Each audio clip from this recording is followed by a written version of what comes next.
생활 속 법률 히어로 이승우 변호사의 사건 파일.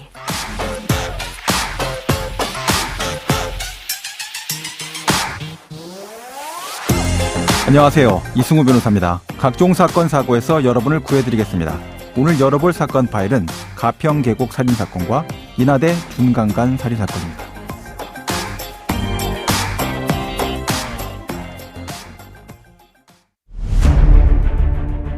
계곡 살인 사건으로 기소돼 1심에서 무기징역을 선고받은 이은혜가 판결에 불복해 항소했습니다. 살인과 살인 미수 등 혐의로 무기징역을 선고받은 이 씨는 선고 하루 만에 인천지방법원에 항소장을.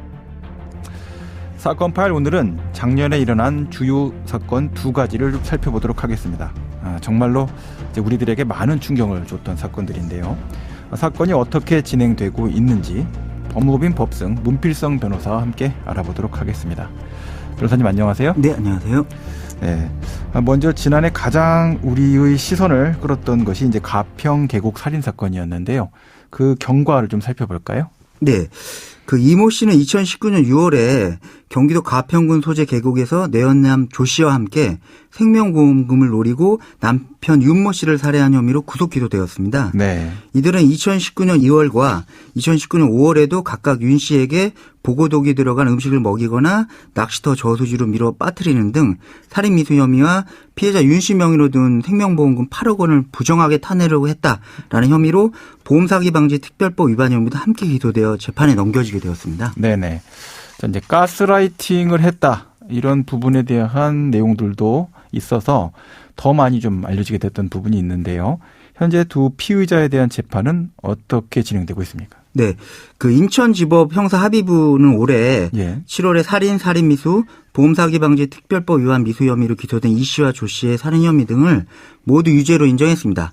각각 이 씨에게는 무기징역, 조 씨에게는 징역 30년을 선고하였습니다. 네. 또한 20년간 위치추적 전자장치 부착이 명령이 되었습니다. 하지만 이후에 이 씨와 조 씨는 1심 판결에 불복해서 바로 항소장을 제출하였고 검찰 또한 항소장을 제출했습니다. 검찰에서 주장했던 내용도 좀 궁금한데요. 그 부분도 좀 설명을 해 주시죠. 네. 그 검찰은 애초에 자기에 의한 살인으로 중형을 선고받도록 하기 위해서 우리 가스라이팅 심리적 지배라고 하죠. 그것에 의한 살인이라는 취지로 자기에 의한 살인을 주장했습니다. 그 1심 재판부는 처음부터 남편 윤모 씨의 사망이라는 목적과 계획적인 범행 의도 아래 피해자에 대한 구호 의무를 의도적으로 이행하지 않았거나 구호 의무를 이행한 것과 같은 외관을 만들어서 사고사로 유정했던 것을 감안을 해서 자기에 의해 사망한 결과가 발생한 것과 규범적으로 동일한 가치가 있어 그 비난 가능성이 크다라고 1심에서는 그렇게 판단을 하였습니다. 그러니까 아무것도 안 했다라는 걸로 해서 구호하지 않았다는 정도 수준을 넘어서서 여러 가지의 계획이 존재했기 때문에 이것은 실제로 사람을 사망에 이렇게 한 거나 다를 게 없다. 이런 주장이 있었던 거네요. 네네. 그 검찰에서는 윤 씨가 이 씨에게 거액을 보내고 자책하는 데 심리적 지배가 있었고 이로 인해 윤 씨가 구호 장비 없이 물속으로 뛰어내린 것이 그런 어떤 심리적 지배 행위에 따른 연속된 결과임을 입증해서 자기에 의한 살인을 입증을 해보려고 했습니다. 하지만 1심 재판부는 피해자가 이 씨에게 심리적 지배를 받지는 않았다라고 평가를 했습니다. 그러니까 실질적으로 보면은 자기에 의한 살인을 인정하지 않은 것이고요. 단 자기에 의한 살인에 준할 정도로 선고를 내린 것이다라고 평가는 됩니다. 그러니까 가스라이팅에 의한 살인 사건은 아니다 이런 결론으로 가긴 했는데. 자, 이제 지난달에 이제 항소심 공판이 있었는데요. 검찰이 주장하고 있는 여전히 주장하고 있는 자기에 의한 살인이다. 인정되는지가 이제 항소심에서의 주요 관건이 될 수 있겠네요. 네, 그렇습니다. 그 지난달 14일에 항소심 1차 공판이 있었습니다. 검찰은 자기에 의한 살인을 인정하지 않은 원심의 판결이 잘못되었다라는 취지와 그 무기징역을 구형한 조 씨의 형이 좀 과경하다. 무기징역 선고요. 그 항소심에서는 피해자 심리 상태에 대한 증거 신청을 검찰은 하겠다고 했고요. 이제 반면 이제 피고인 이모 씨는 당시 적절한 구조행위가 있었다고 하면서 이제 살인죄를 부인 중에 있습니다. 또한 그 보고피를 먹여서 살해하려다가 미수에 그친 살인 미수 혐의에 대해서 부인을 하고 있습니다. 조 씨 또한 살인을 공모하지 않았고 관련 진술의 신빙성도 없다라고 하면서 이제 살인죄를 끝까지 부인하고 있는 상황이거든요.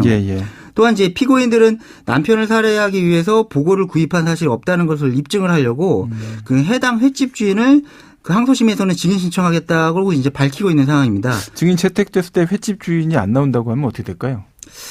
이제 계속 뭐 소환의 절차를 밟을 수는 있고요. 법원이 채택 안 할 수도 있을까요?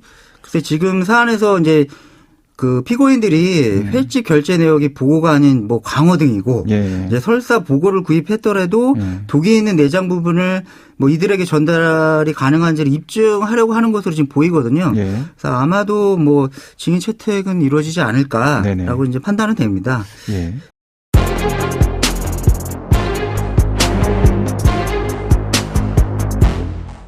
이제 두 번째 사건으로 좀 넘어가 볼까요? 인하대에서 일어난 준강간 살인 사건인데요. 이제 간단히 사건 내용 짚어주시죠. 사실관계를 살펴보면 A 씨는 2022년 7월 15일 새벽에 인하대학교 캠퍼스에서 B 씨를 성폭행한 뒤에 단과대 건물 3층 아래로 떨어져 이제 사망하게 된 사건입니다. B 씨는 계절학기 시험을 마치고 A 씨와 함께 술을 마신 이후에 이렇게 변을 당하게 된 것인데요. 그 A 씨는 사건 직후 피해 학생의 옷을 다른 장소에 버리고 자취방으로 달아나 버렸습니다. 이후 경찰은 이제 사건 현장에 남아있던 A 씨의 휴대전화를 발견하고 이제 긴급 체포를 하게 된 것이죠.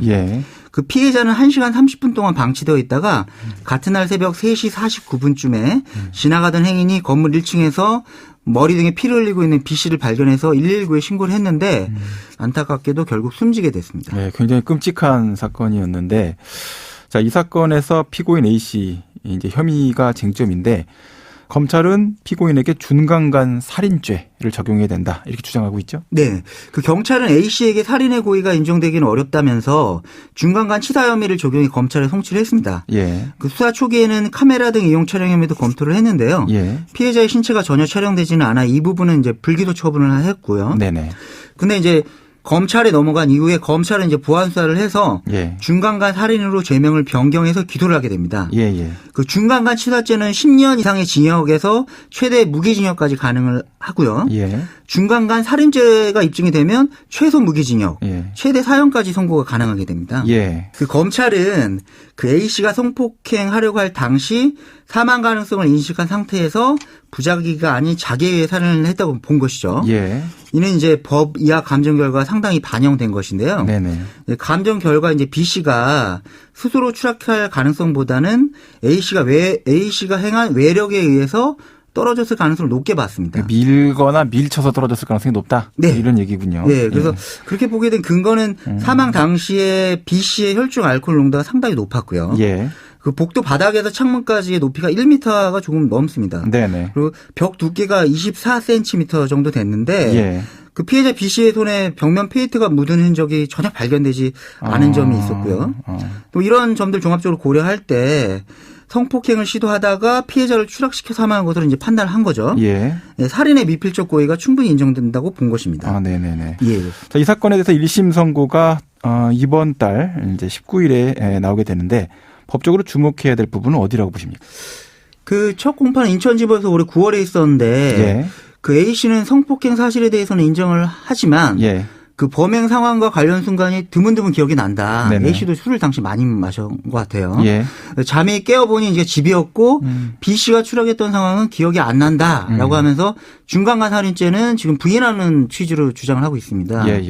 결심 공판에서는 사안의 중대성을 감안해서 검찰은 무기징역을 구형했고요.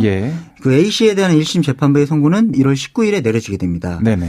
그 법조계에서도 이제 선고 결과에 촉각을 세우고 있는데요. 그 건물 복도 창문 인근이라는 범행 장소를 고려하더라도 피고인이 성폭행을 시도하는 과정에서 피해자가 추락해 죽어도 좋다라는 인식까지 했다고 보기에는 어렵지 않겠나라는 이제 견해도 있고요.